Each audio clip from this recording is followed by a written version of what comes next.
It's official. Cancellation rates are on the rise. In a lot of markets, around 30% of real estate transactions that go into escrow end up canceling.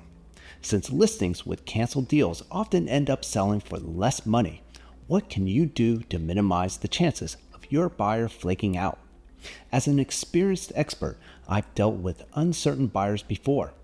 That's why today I'm sharing why buyers are leaving deals in this market and explaining what you can do to stop a cancellation before it happens. 1. Buyer's remorse. The market is definitely slower than it used to be, but that doesn't mean buyers aren't feeling the pressure to make decisions quickly.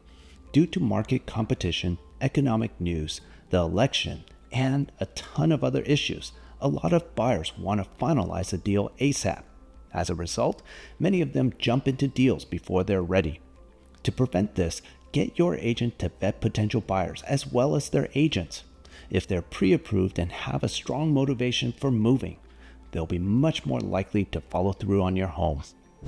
2. Inspection issues.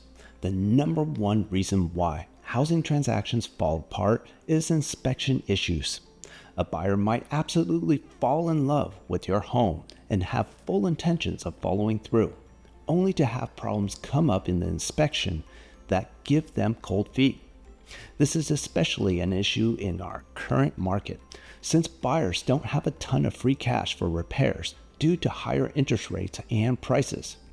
To prevent inspection problems from ruining the perfect deal, I highly recommend a pre-listing inspection.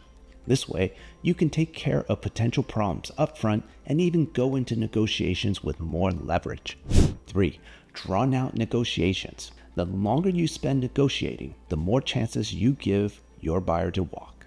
In my experience, most drawn out negotiations are the result of appraisals coming in lower than expected, which can change your buyer's financial situation with their bank. To prevent these problems, work with your agent before you list to find the perfect price that will net you the most money without causing appraisal issues. Plus, your agent should be able to argue for your price to the appraiser using the research they did to find your home's value. If you are thinking of selling in the near future, you can still get a good deal. You just need to work with an expert. Call or email me today to find your price, whether you want to head to the open market or receive an instant cash offer. I am Burt, and I look forward to hearing from you.